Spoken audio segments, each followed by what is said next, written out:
So we are going to embark upon a stotram, specifically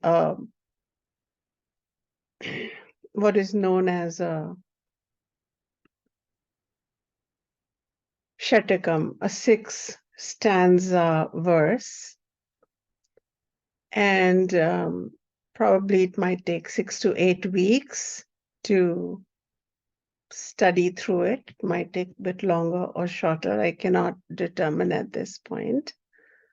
But I look forward to leading you through that.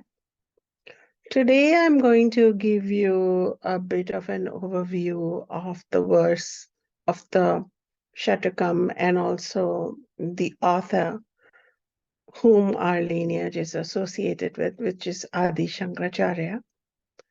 I also want to address any logistical or other questions you may have so that we can have a smooth study experience over the next several weeks. So I thought we can begin with remembering Narayana, Lord Vishnu, and we can chant the Parampara mantra. There is a Parampara mantra that I chant, and then there is a Parampara mantra that you shall chant, which includes my name, and that I can have Ishani send that to you. But we will chant the traditional mantra that I chant, and if you don't know it, you can simply listen to it.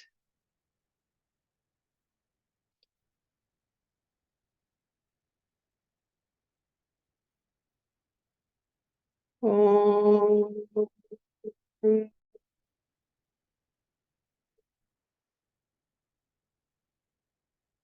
Narayana Samarambha Vyasa Shankara Madhyama Asmadacharya Paryantam Vande Guru Parampara. Om Shanti Shanti Shanti Harihi Om Tat Sat. Peace, peace, peace. Wonderful.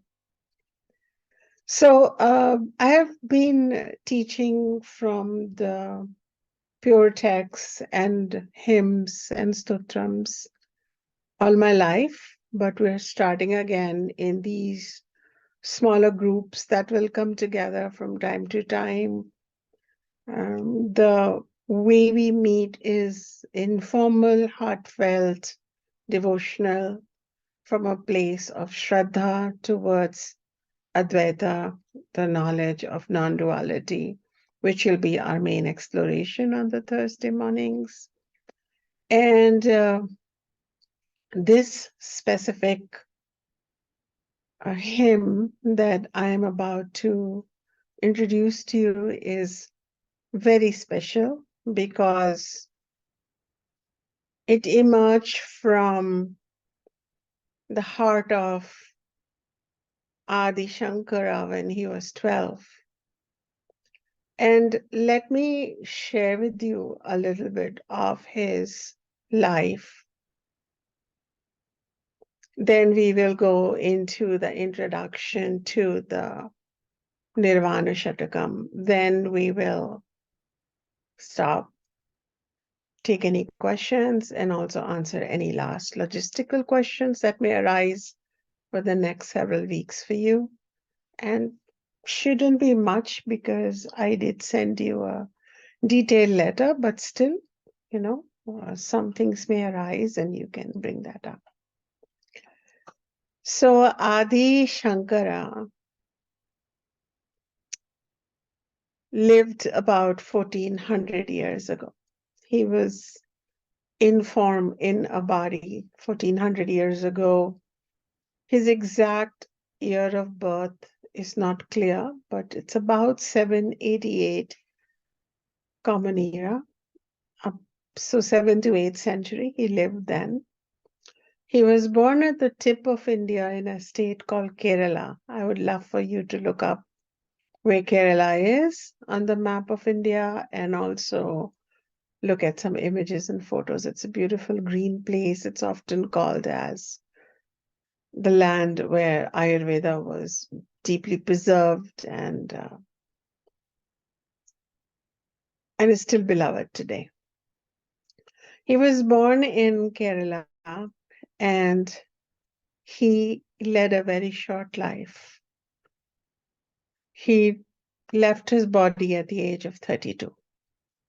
And what he did was single-handedly revive Sanatana Dharma. Sanatana means ongoing, and Dharma means the teachings of Dharma. And Dharma is not just then, in this context, values, but in this context, the way of being in union with the ultimate truth, being that truth, recognizing that there is one self that encompasses me, the world, and God. These three pillars of existence, divine, the world, and me, we are all encompassed in the same self.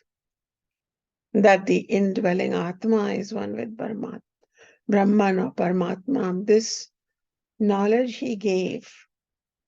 And in merely 32 years, he brought about a transformation. So let's understand how and why his 6 verses, simply 6 verses from him, might change the direction of our life, our consciousness, and our journey towards recognition of Atma, and that Atma is Paramatma or Brahman. Paramatma means ultimate Atma. So his parents were childless for a long time. His father's name was Shivaguru, and his mother's name was Arya Amba. Arya is also the name of the goddess. Amba is also the name of the goddess. So Arya Amba. They were devotees of Lord Shiv. Lord Shiva is not just a god. Lord Shiva represents the principle of divinity. Lord Shiva represents Ishvara. And Ishvara is none other but Paramatma or Brahman, the ultimate power. So they pray to Shankara, and Shankara is the name of Shiva. Shankara or Shiva or the ultimate principle, Ishvara, who I'm talking about in Vedic way, appeared in the dreams of Aryamba and asked her, what kind of child you want? A short-lived child who is deeply spiritual, bright, and has the potential of leading people towards the ultimate goal? Or do you want an ordinary child who has an ordinary lifetime, nothing remarkable, not too short, not too long, and leads a basic life of eating, drinking, copulating, sleeping, desiring, and dying? Because these were already devotees of Shankara, they said, of Shiva the Shankara, they said.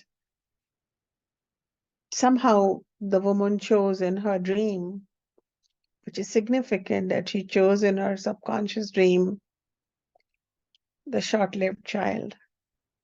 And so they had a son shortly afterwards, whom they named Shankara, after the Lord who had appeared in the dream.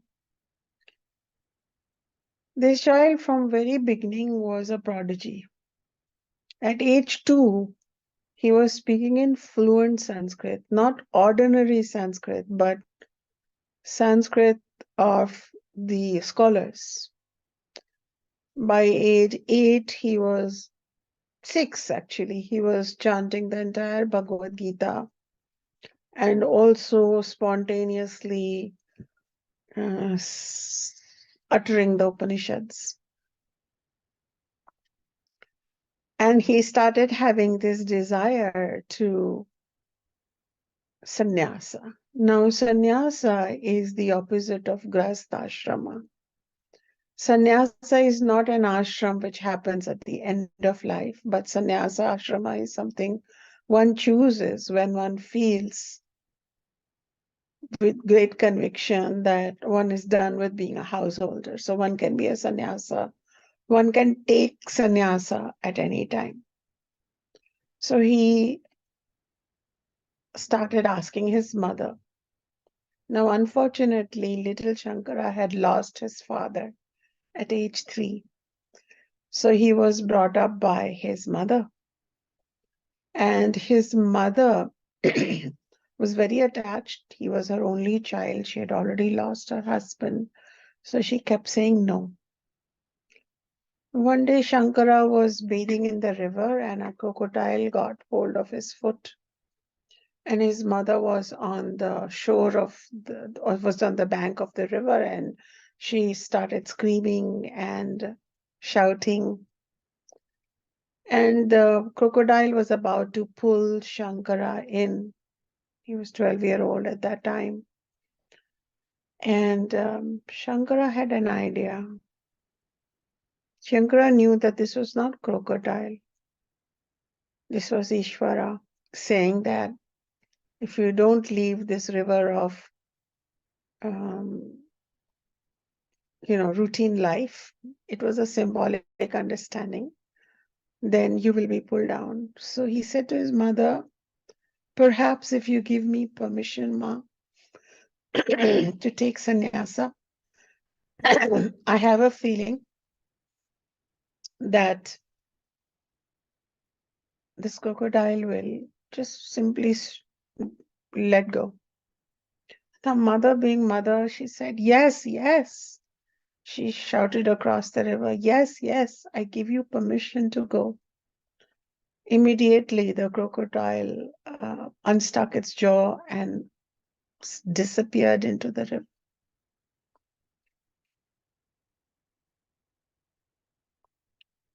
Shankara waded out of the river, not only unharmed, but even more convinced that everything that happens in life is an allegory for where we have to head.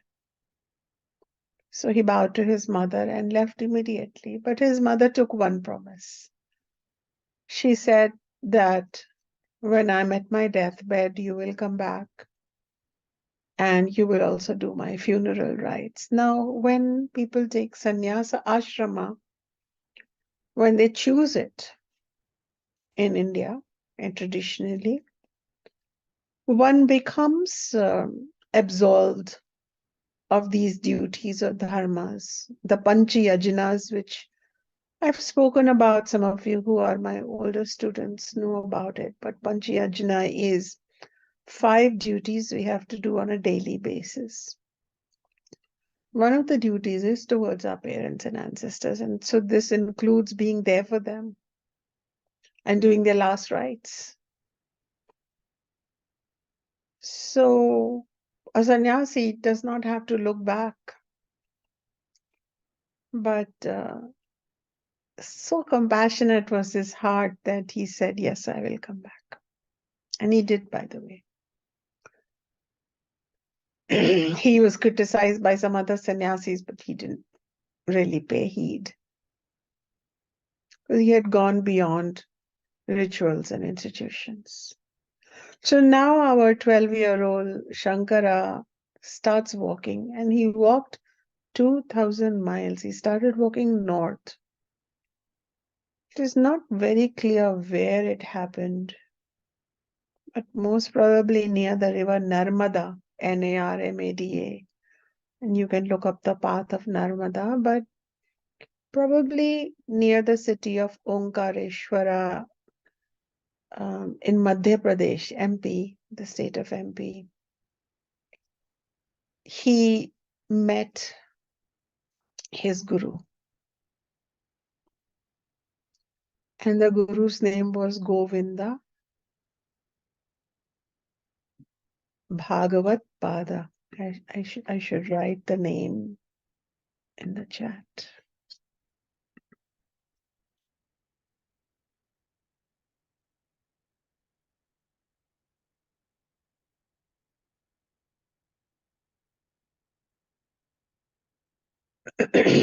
Govinda, say it.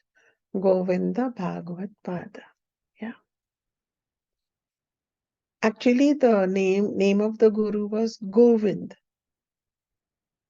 Bhagavat Pada was the name of Govinda's guru. So in India, in Advaita, there is a tradition of taking the guru's name after your name. Similarly, later on, Shankara came to be known as Shankara Bhagavat Pada, the name of the, or Shankara Govind Bhagavat Pada. So it gets confusing, but he sometimes after his name, there is his guru's name and his great guru's name, or sometimes after his name, there is directly his great guru's name, Bhagavat Pada.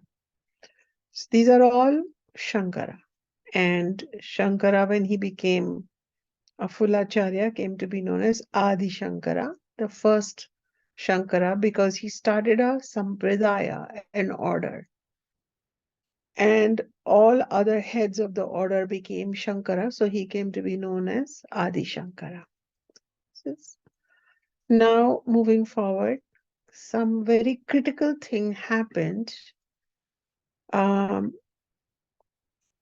when Govinda Bhagavanapada saw this radiant 12-year-old, self-possessed, calm, peaceful.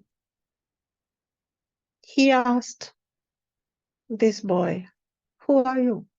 It was a simple conversation. Who are you? And Shankara responded with these 6 verses. And these 6 verses portray his inborn state of samadhi, moksha, mukti, also known as nirvana. Now, nirvana is a term now associated with Buddhism. Buddha, who came much later, borrowed from the Upanishads, borrowed this term nirvana and made it the end goal of his teachings. But nirvana is a Sanskrit term from the Brihadaranyaka Upanishad and other Upanishads, and nirvana literally means snuffed out, like a candle is snuffed out, just extinguished. What is extinguished? Vasana or crazy desires. Ignorance is extinguished. Foolishness is extinguished. So nirvana. So he chanted what is known as Nirvana Shatakam, also known as Atma Shatakam. These are the 2 names. And in these verses, he simply says, I am not what I am not. It's an exercise in negation. I am not manaha, mind, buddhi, intellect, ego, ahankar, memory, chitta. I am not my eyes, I am not my ears. So he started his speech back to his future guru was such a statement that the guru knew that he is not encountering an ordinary soul. And it's interesting that still despite being considered the avatar of Shiva, Shankara went and submitted to a guru. It seems that Lord Krishna, when he was a younger child, had a guru called Guru Sandeep. And Rama had a guru who is the fountainhead of our ashram in Ayodhya, Guru Vasishta. So every avatar also has a guru because guru does some final work even on the most advanced souls, because the very fact that they are here, they are in a human body, they require a guru to see them and then guide them. So there is some backstory of his guru also, of Govind Bhagavad Pad, that Guru Bhagavad Pad had this knowledge from Ishvara that Shankara will come. And so it is a belief that it's not very clear, but it's a belief that he was from Tamil Nadu. And so he was told to walk halfway to Madhya Pradesh and that he would meet Shankara there. So, which also shows that you reach out to the guru, and then the guru element will reach out to you in some way. And so these 6 verses were so transformative, because one thing was very clear, that this 12-year child knew what he is not. And the problem statement in Advaita or non-duality is what is known as we are adhyaropana. The word is adhyaropana, or there's another English word for it known as, no, it's the Sanskrit, another Sanskrit word is upadhi, upadhi, but the English word is false. We're wearing clothing, lots of clothing.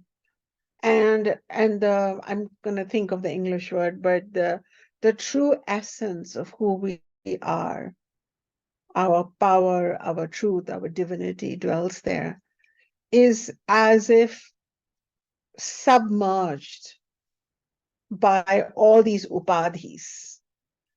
And the first thing that this boy does is say, I'm not this upadhi, I'm not this upadhi, I'm not this, I'm not this, I'm not this, I'm not this.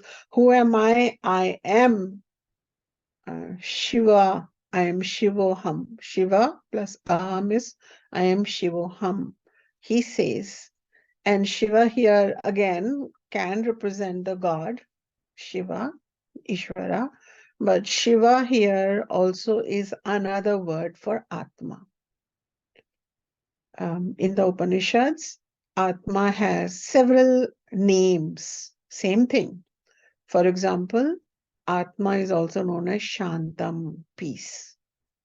Atma is also known as Shivam, which means that ultimate, pleasing, auspicious presence. And Atma has another name, Chaitanyam, which means consciousness. We'll go there. But look at the beauty that a 12-year-old boy could speak like that. And those 6 verses came to be known as Nirvana Shatakam. We often begin Advaita study here. Not necessarily. We often begin with other things also, like Tattvabodh, Atmabodh. But sometimes Nirvana Shatakam is also used because probably not with complete strangers, but with students like yourself who have been studying with me for some time, and they show a desire to go beyond who they think they are right now or their life right now. It's very helpful to go through this exercise of letting go, negation. That's very, very helpful. Then, of course, Govinda Bhagavad Pada took on Shankara as his disciple and taught him and cleared his doubts. And Shankara went on to write significant, transformative, authoritative commentaries on the Bhagavad Gita. Here and on 10 major Upanishads. There are 108 plus Upanishads. They're not just pure 108, but 108 plus. 100 are very important. Some say there are 1,000 Upanishads, but he took out the 10 most important ones, and they became the 10 most important Upanishads because Upanishads are so esoteric, so difficult to interpret, and can go either way, that we really need Shankara's intellect and guidance to guide us through the Upanishads. So we have the 10 important Upanishads are which ones? On which we have commentary from the Shankara, and the commentary at times is more rich and more significant in terms of communication of the essence of the Upanishad. In his short life, he wrote original 300 texts in the short life that he had. In his short life, he took on 4 students, and each of the students went on to become a significant contributor to the Advaita philosophy. 3 of them seem to have inherent abilities, and the 4th one was imparted the ability by Shankara because he simply had a loving devotion towards his teacher. All their works are cited frequently in the scholarly Advaita tradition. There is a very difficult to interpret text of Advaita known as the Brahma Sutra.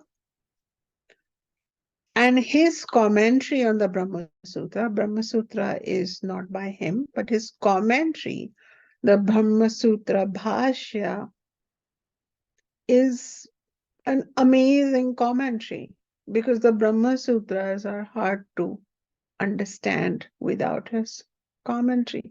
He is the one who understood, went in there, and came up with these brilliant pieces. At that time, Buddhism was on the decline, and during his time, and also a very decadent form of Buddhism had taken over. It was it had broken up into multiple sects. There was a lot of Tantrism that had entered Buddhism, and overall there was a loss of the Sanatana Dharma. So he traveled from north to south, east to west, village to village, everywhere he traveled, giving these luminous discourses. And he almost single-handedly restored the Vedic pride and the Sanatana Dharma back in its own land, which had become not only overrun by Buddhism, but a distorted version of Buddhism. In his later life, he established 4 monasteries. in the four corners of India. And then it is said that in his last days, they were his devotees, his four disciples were with him, and they lived in the Himalayas for that time. And he was in the he was in the mm, uh, the monastery, which is up in the mountains, and they were about to leave again for some travel, some teaching, and they asked Shankaracharya, "Let us go." And he again chanted these 6 verses. And while chanting Shivoham, Shivoham, Shivoham, he disappeared into the mountains, and we never saw him again. So this is the beautiful connection of the teacher with his beautiful words, and how significant these words must be, that they have become a very important part of the tradition. And it gives me great privilege to lead you through this.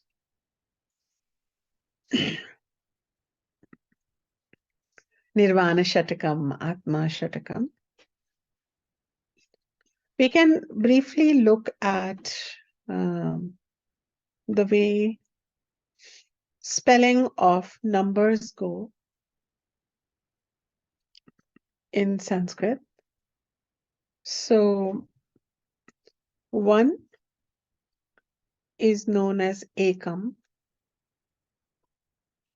2 is known as Dvav or Dvitiyam, but Dvav is the basic counting, Dvav, Dvav. 3 is Traya, Traya, Tritiyam or Traya, Traya. 4 is Chatvaraha, Chatvaraha. 5 is Pancha, and 6 is Shata. So we have Nirvana Shatakam. Yeah, Shat. 7 is Sapta. 8 is Ashta. 9 is Nava. 10 is Dasha. Okay. Need not know all the numbers, but I just wanted to take you through it. That sometimes we can simply see a number, and you will know that that is the number of the verses. Okay. Because sometimes, for example, Guru Ashtakam, there is a verse called Guru Ashtakam, and Ashta means 8. So it means 8 verses on the Guru. Okay. This is Nirvana Shatakam, means 6 verses on Nirvana.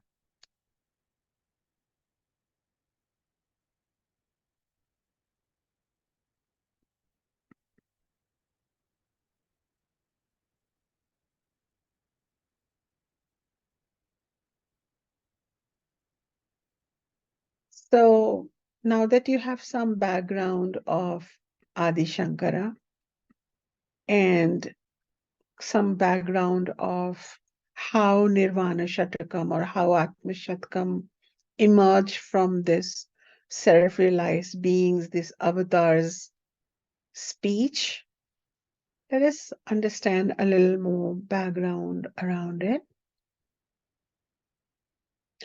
Anyone who has a background of Sanskrit, we actually enjoy it not only for the depth of the meaning, but the beauty of the verses. They are very simply put. They are in meter. They can even be sang by someone who can sing. And they really represent the words of someone who has taken birth after many lifetimes. Even if we do not think of him, Shankara, as an avatar of Shiva, of Ishvara. So who's an avatar? An avatar is the unbounded Ishvara taking form as a living being to guide us. So Rama is considered an avatar of Ishvara. Krishna is considered an avatar of the formless Ishvara. Buddha is considered an avatar of Ishvara. And Patanjali is considered an avatar of Shiva, Ishvara, and Shankara is considered an Ashwara. So there are many avatars. So this concept of avatar comes from the permission that the Sanatana Dharma or the Vedic tradition gives us to understand Ishvara not as a person or a thing, but as a principle. And this principle has become everything. Every blade of grass, every particle of sand, the sunrise, the sunset, the everything. And within that everything, if the same principle takes on a body, male, female, mixed gender, animal, plant, for the purpose of sustenance of its creation. So the pronoun that we use for Ishvara is not he or she, but it. So then we shouldn't be surprised. So really, actually, when we start seeing the divine as a principle and not as a person, because then that person gets limited to a white body or a brown body or a black body, and just, it has its it has its beauty and it evokes certain great spiritual religious elements in us. But when we look at the science of godliness or science of divinity, then we really have to go to the Upanishads, where at the end of self-realization, and again I'm quoting Ishvara, Shankara, Shankara says, Ishvaro aham, I am Ishvara. Because it takes away this distance when it's the same principle that is transcendent, but it's immanent in this world and within you. Then the distance between you and the divine principle reduces until it becomes located within you. I mean, you don't even know how you exist. Yes, science can explain the process, but it cannot explain the cause, the intelligence behind the process. How a single cell from your father and mother became you, became me. This is where the principle, the intelligent or omniscient means complete intelligence, omnipotent, complete power, omnipresent, all-pervading principle comes into play. And this principle can take an avatar. But even if we do not go there, then we can say that many lifetimes of sadhana, many lifetimes of having studying under the guru can make a person a prodigy at such a young age. So the Bhagavad Gita says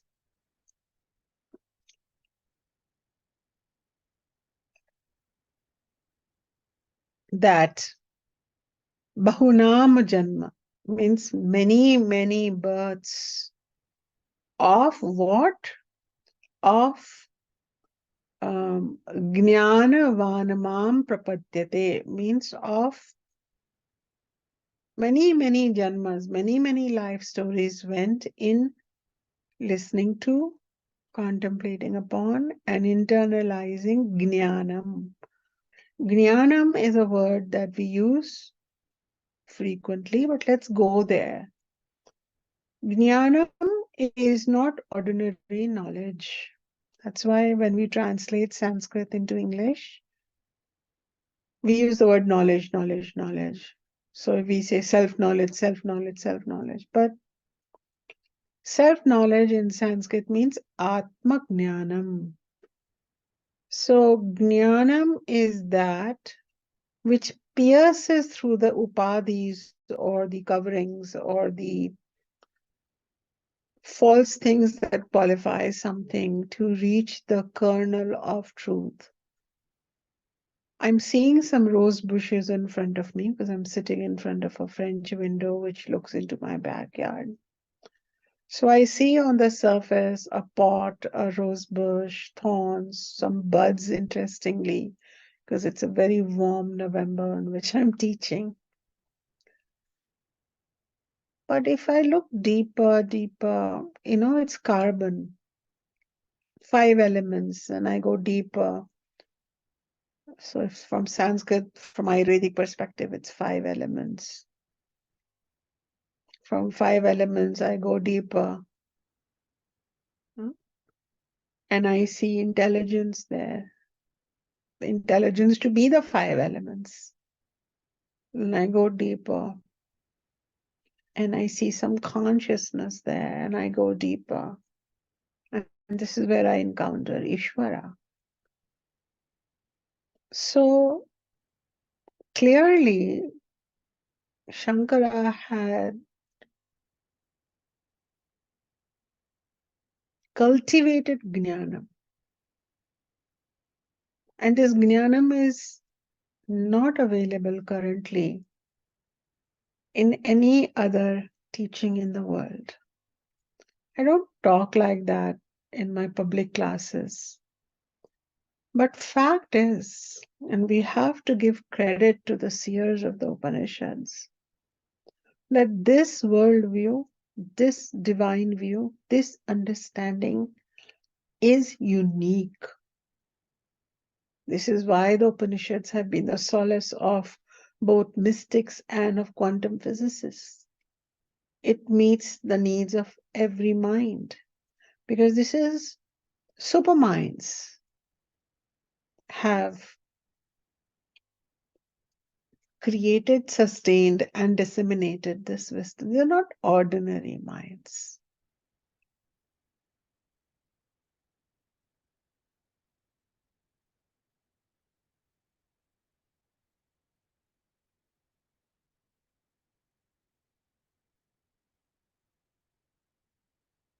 So that is something for you to remember, that this has come either from an avatar of Ishvara, or it has come from a great being who has self-realized, not just from some quackery or trick, or they're wearing fancy clothes and costumes and being like fancy gurus of the 21st century. They're just real. And this is a very real realization. When words of such great beings are studied,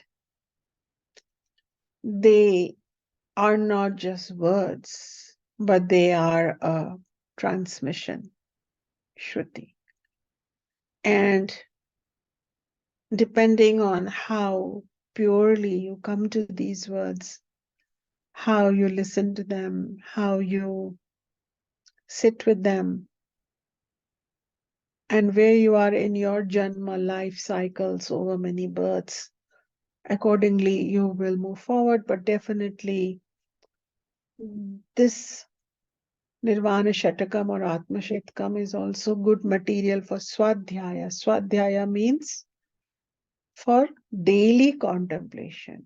So after you have received these teachings from me, if you want, on a daily basis, you can do a slow reading of the verse, and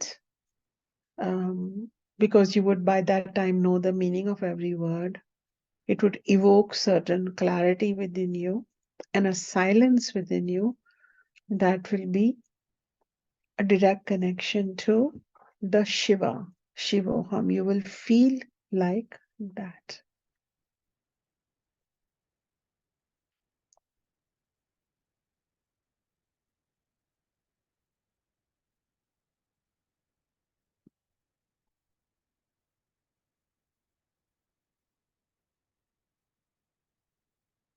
So, because some of you are continuing and some of you are new, let me go over the method of learning in the Vedic Parampara. The first one is known as Shravanam, or listening, which you are doing now. Of course, after listening, you can have doubts and you can raise them, but typically one should know that listening is not just about the allocated time to listen. Because after listening begins the period of contemplation, and after contemplation becomes the period of internalization. So these are the three pillars of learning. When we should know where we are as a soul in terms of, I need to listen more, because when the teacher's words, not ordinary conversation, but these teachings go on entering my ears or my eyes, but ears is preferred. Eyes is more of a modern phenomena, but still helpful. Ears, it sparks some recognition within me. So how should I hear? With complete attention, with my soul connected to my ear, with the voice that is received, not just heard here and removed from here, but somewhere like brought in to the heart. And it may be that listening goes on for a period of 10 years, 12 years. That's it. Which means you stay connected to this wisdom for that much time, to the teacher for that much time. Is time enough to convert you into Shivoham, Shivoham, that you become Ishvara? No, because listening, then it's followed by Mananam. And Mananam means contemplation. What is not contemplation in terms of original contemplation? We're not asking that. We're not saying that you listen to this, then you contemplate it as in you connect it with your mundane life as a wife, as a mother, as a daughter, as a husband, as a boss. That's what we do. We take Advaita concepts and we put them into our little things, our little businesses, and we use it just to survive. But if that's the case, if you're using Advaita as therapy, then probably you need a therapist. And no pun intended, because Advaita is not, you're using an elephant to cuddle like a little puppy. No point. Get a puppy. That's what I'm saying. Advaita is going to give you the ultimate experience. But that can take some time. In this case, we mentioned it can take many lifetimes. But you want to make the lifetime in which this knowledge comes to you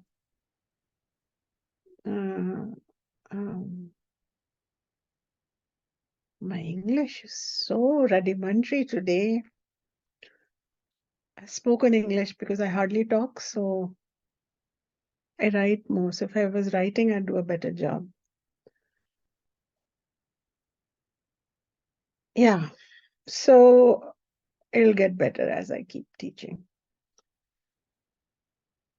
Yeah, so do not use Advaita contemplation for, okay, all right, time Don't use it in your everyday life. Contemplation means you connect what you heard here with probably what you heard in another class about Shantam Bhava or Ishvara, or you heard in my Bhagavad Gita teachings on the YouTube or wherever you found them. And so you start creating a contemplative web of a new understanding, a map of new understanding more than a web.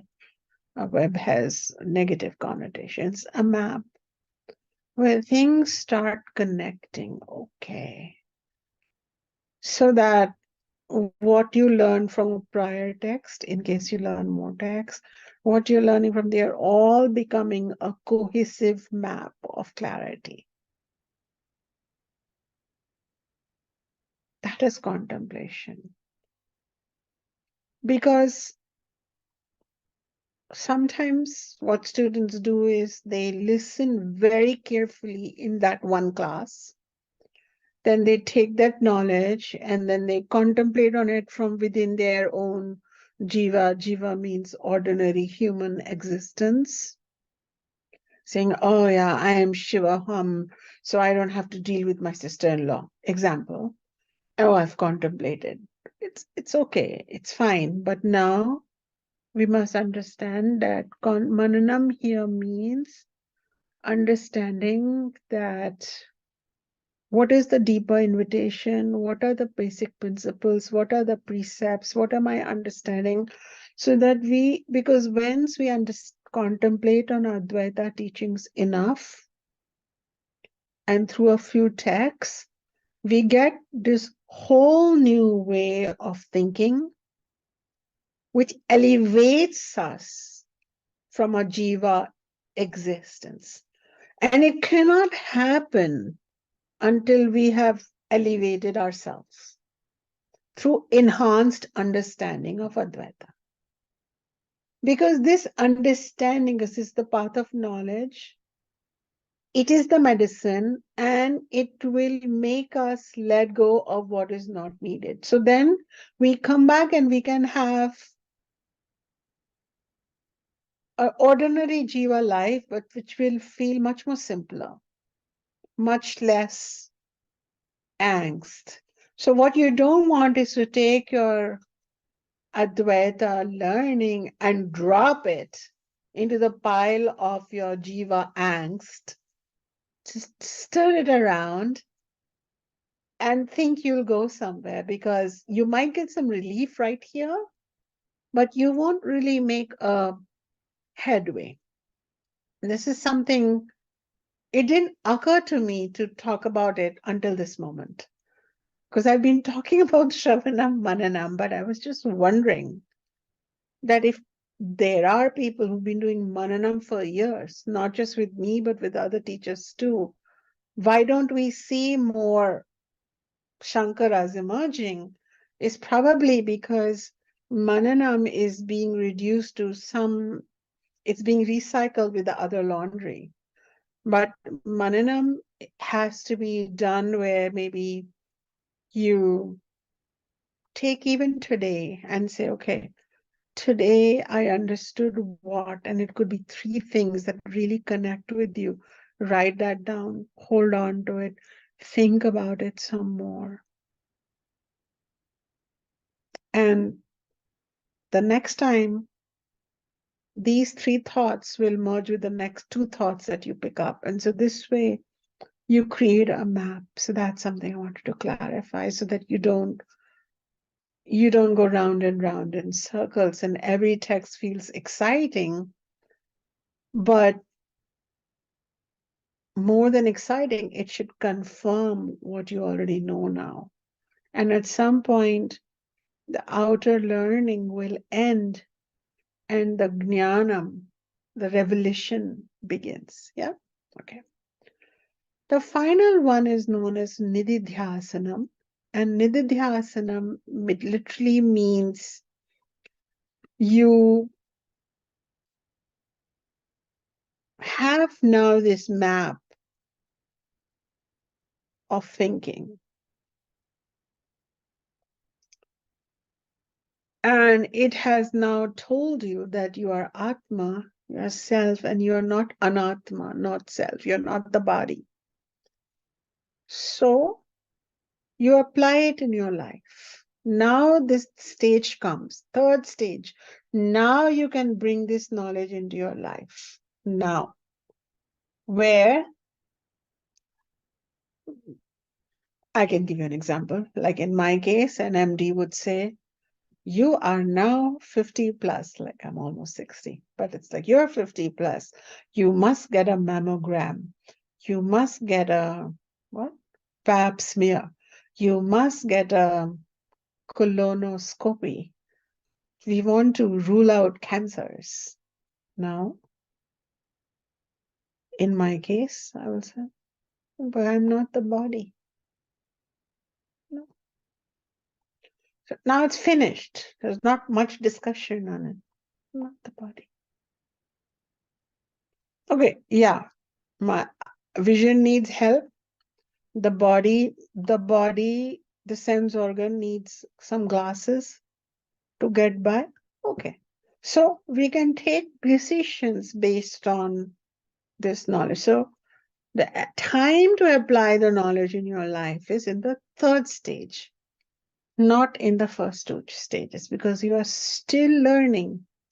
And if you apply them too quickly, they simply become part of the other stuff. We haven't thought it through as yet. So these are the three stages. We are going to go through 6 verses, and these are the Nirvana verses. So they are going to help you drop some of the word I remembered is superimpositions upon the truth of your true existence. These are the superimpositions.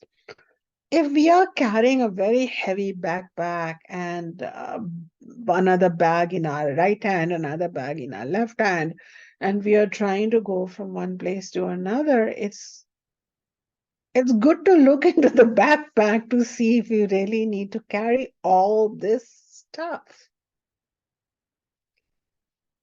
And if we know what's in the backpack, then we can, as you know, the miles and miles are far, can slowly let go of things to say, I don't need this, I don't need that. Emotionally, you are lighter in this case. So this is the advantage of this 6 verses. Not every verse of Advaita or Shankara is going to give us the same fruit. So it is known, one is known as Shruti, is the transmission. And the fruit or the benefit of that Shruti is called Phala Shruti. Phala means fruit. What is the fruit that we will get? The fruit is that we will have a negation. We will be able to conduct a negation investigation to know what we are not. And so we can withdraw from all that excessive investment, or at least lighten it up. Then there is an assertion that I am Chidananda Rupa. I am. Chida means consciousness, Ananda means bliss. I am pure consciousness and bliss. However, the assertion part requires many years of study, or many months of study, or a few more texts to go from hearing to feeling. So what will be the fruit? The fruit will be more lightness within our being, within our being. Because bondage begins when our ego starts thinking, I own. We're not here to own. Yes, the tree doesn't own anything, okay? Soil doesn't own anything. They are only participating in a collective experience, dream. So, but only our ego starts owning. So we will become less of a owner. That doesn't mean we will put everything out, for a free pick up from my home. I don't own anything. That's not the point. But emotionally, we will not be having that much ownership, even to the body.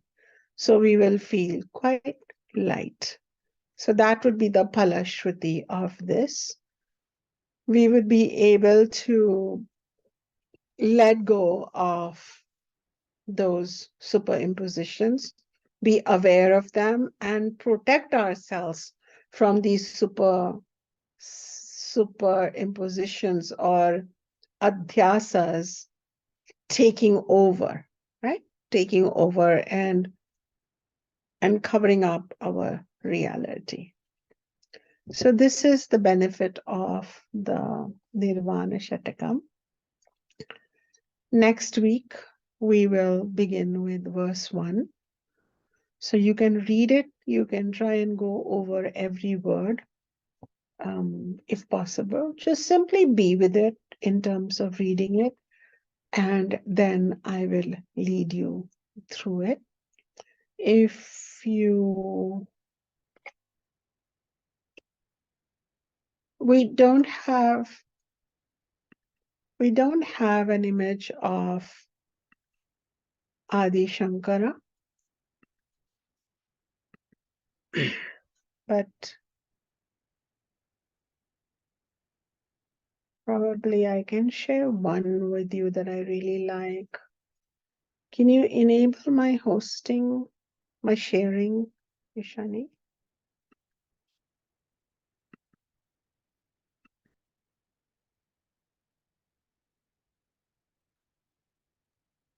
Okay, now are you able to do that? Not yet.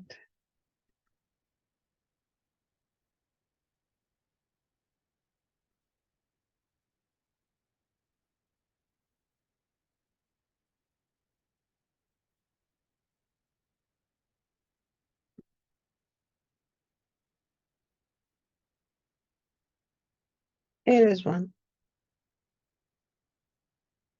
Maybe I'll send this to you.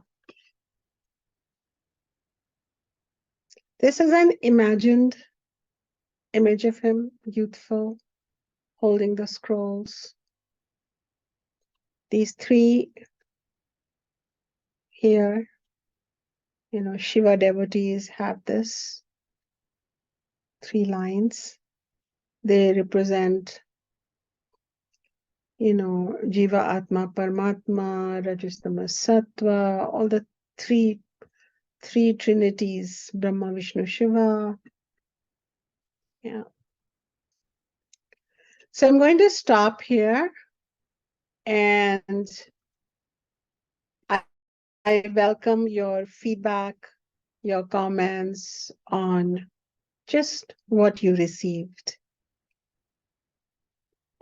if you so feel like it.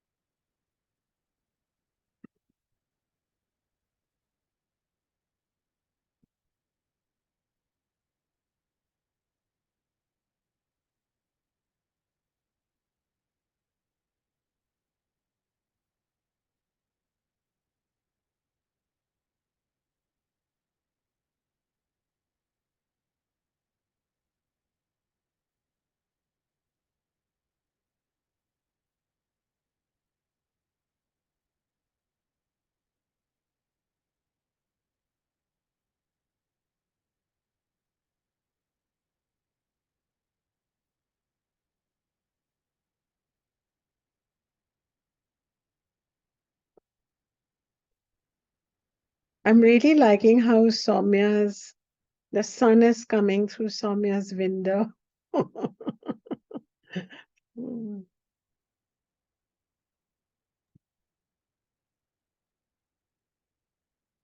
I wonder if you can see the comments coming in the chat box. Yeah, good.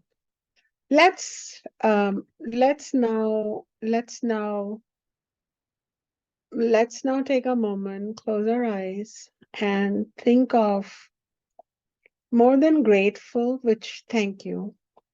I'm feeling grateful to teach it. Let's think of what is striking in your heart right now. Not just Not just the journey of your jiva, as in I'm feeling excited, nourished, none of that, but more about even what you heard, though I did not give much knowledge, but at your soul level, what do you feel at this time? You know, there will be a word that comes up for your soul, and you should try and contemplate at that level.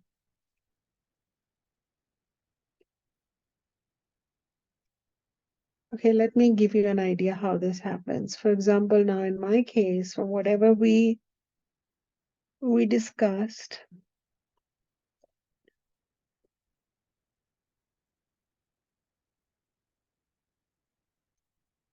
I think for me, this whole discussion, it at my soul level, it validates for me the journey from lifetime to lifetime, that it it even helps me understand my own journey a bit, because I'm not a prodigy like him, but I'm a prodigy in my own sense. It explains why you are all here. At a soul level, I like Ishvara's design. I also like the reassurance that that great Ishvara can show up as someone like Adi Shankara for the rest of us.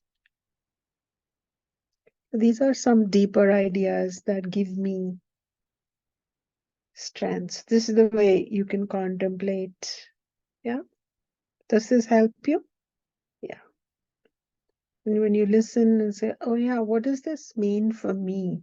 Now, these are my contemplations. They may not all mean for you, but now start thinking of yourself as a jiva who is trapped in samsara, trying to find your way. And I've been talking about samsara in the Vedic way. So you want, like, I'm trying to find my connection, my truth, the deeper truth that we all share. We're trying to find that. So then it will give you some of that.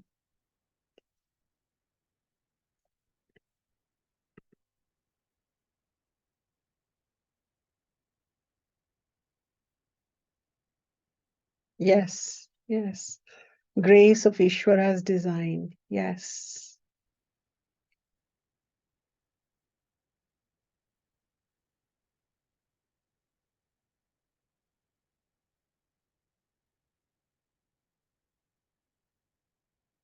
I'm not sure which melody to recommend because I've never heard them. Yeah. Why don't you wait and chant it yourself? That's better, no? Yeah. I'll teach you how to chant it and then you chant it. Yeah.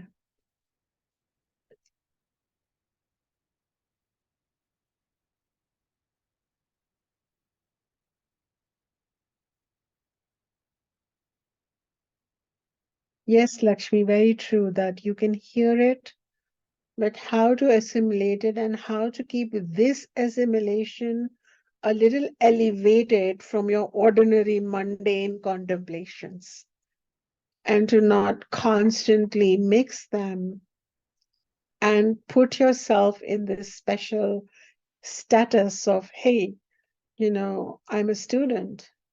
And I'm a student of what? Student of the ultimate truth. So you're a very elevated student. And I'm going to wait till I have greater clarity. And then from that clarity, so much light comes on that the issue that the ordinary intellect was trying to work at feels like a non-issue, or it gets resolved in some other way. Yeah,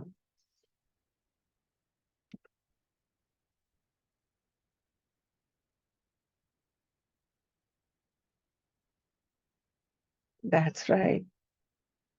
So I am not is a powerful content. I'm a not, and then there'll be a dash, dash, dash, which would be those superimpositions.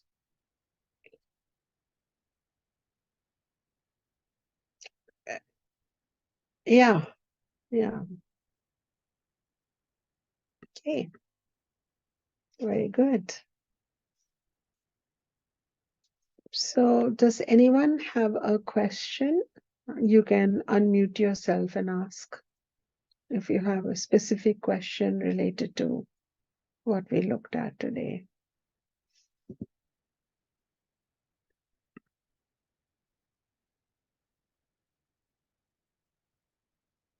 Shanyaji, it's Marinella. I do have a question so that I'm not confused. You said that Adi Shankaracharya was an avatar of Ishvara. And then I always go back to Vishnu, because you also mentioned that Lord Krishna is an avatar of Ishvara, but I've also heard that Lord Krishna is an avatar of Vishnu. So I just don't want to get confused in this. Oh, yeah, yeah. Good. I should point that out to you. Okay. You will be very happy to know that my next book is going to clarify all this very well. But let's look at Ishvara as a principle. And Ishvara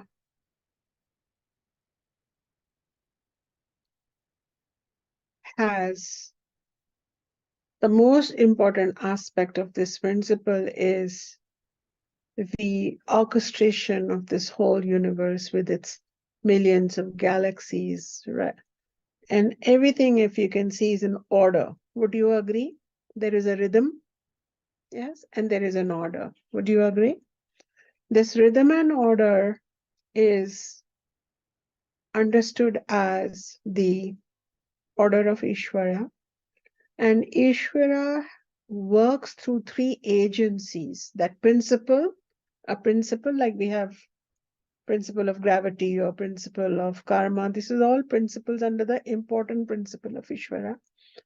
So there are three principles known as Brahma, Vishnu, Shiva.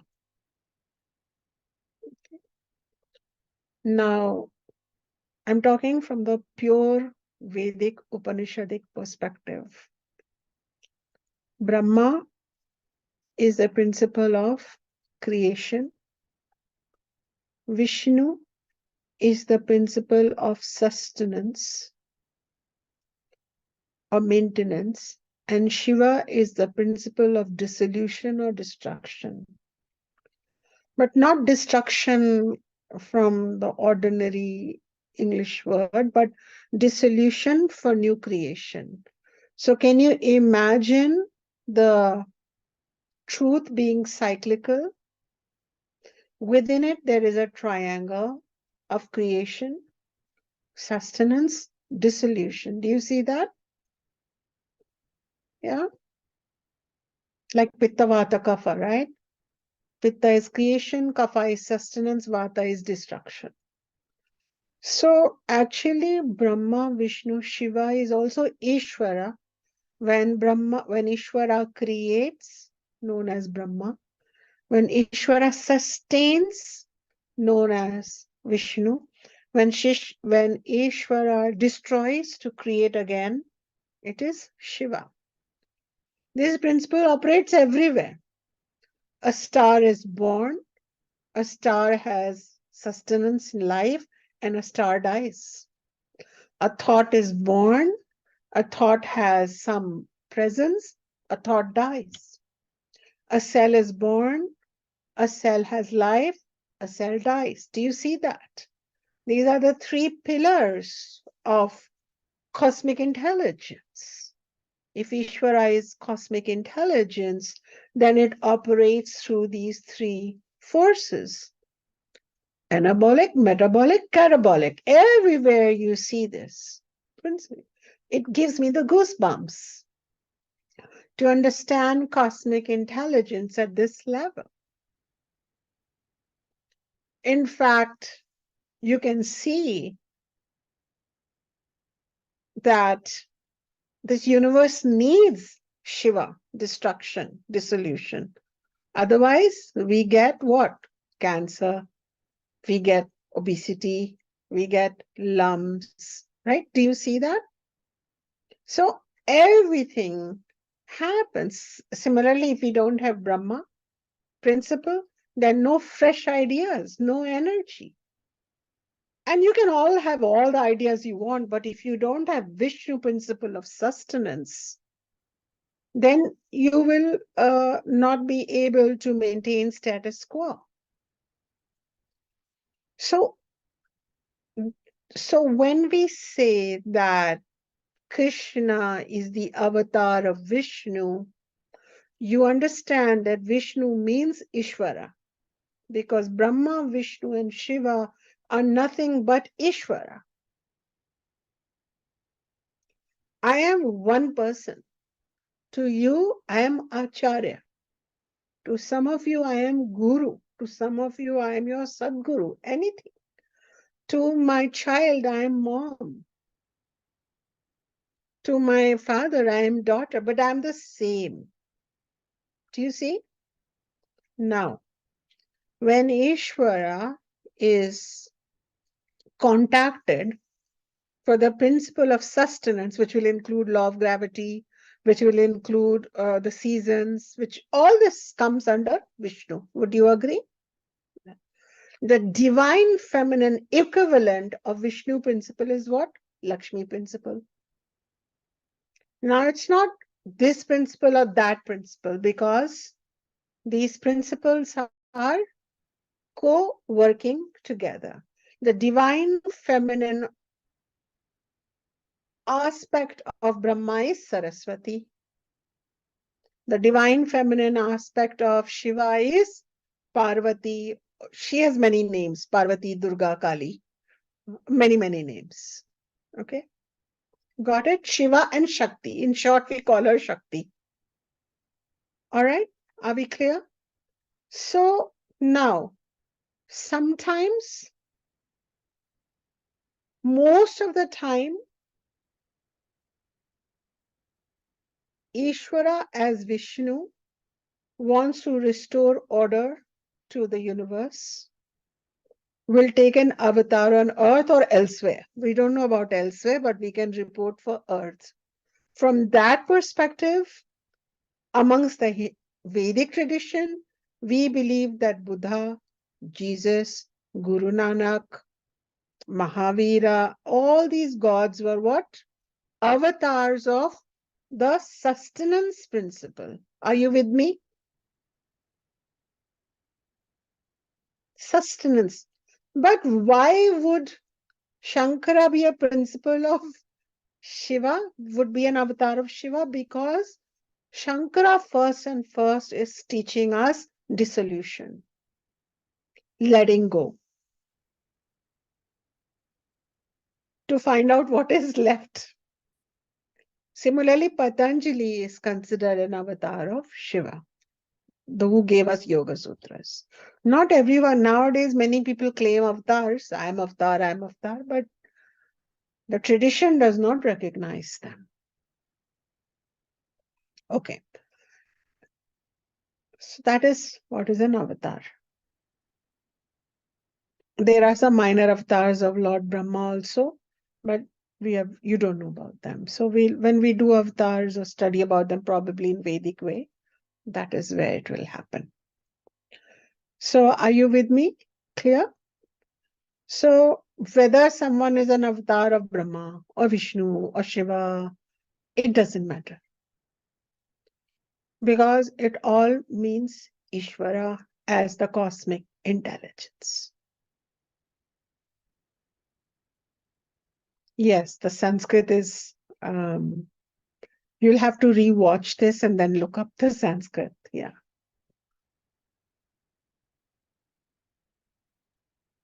Okay, good question answered.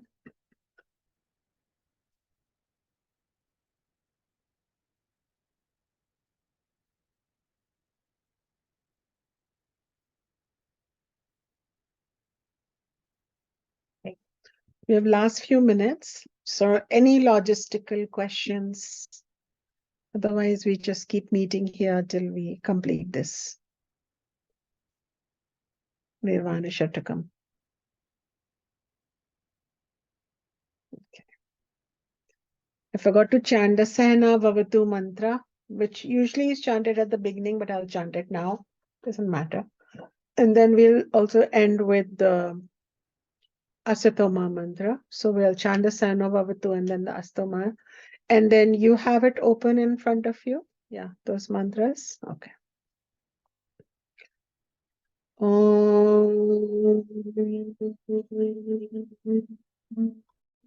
So one tip that I already gave in Vedic way, but I'm going to give again to you is Om is the name of Ishvara.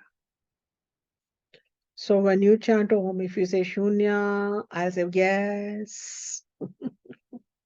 So when you chant Om, you should know that you are calling out to that principle that is outside you, everywhere, and inside you. And it becomes, that's why after chanting Om, you cannot replace that word. That word is the word Om, okay? And so be aware and do not chant Aum. That's sometimes we do that in some kriyas, yogic exercises, but not all the time. On a regular basis, we must chant Om and the O. So it becomes two syllables, O and M. Om like tone, right?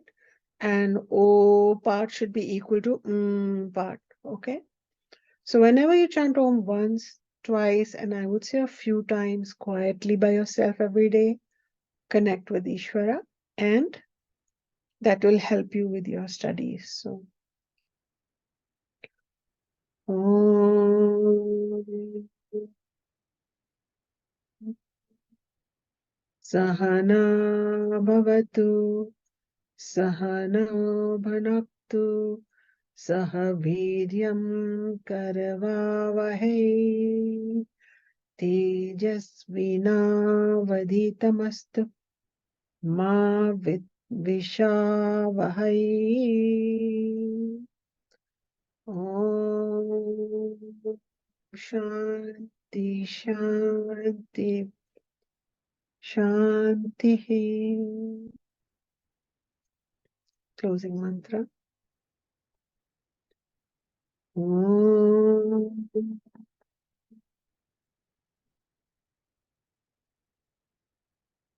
Asato Ma Satkamaya Tamaso Ma Jyotirgamaya Mrityorma Amritam Gamaya. Om Shanti Shanti Shanti.